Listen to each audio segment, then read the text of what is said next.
Nangutya pa, masaya ka na? Opo. Nung nag-post nga po kasi nagkaroon po to ng award sa school.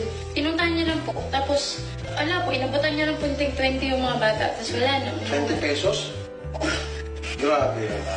Nung nagkaroon po siya ng award sa school, tuwan-tuwa po ako kasi hindi ko po ina-expect. Dahil akala ko po, malaki yung magiging effect sa kanya nung nangyari.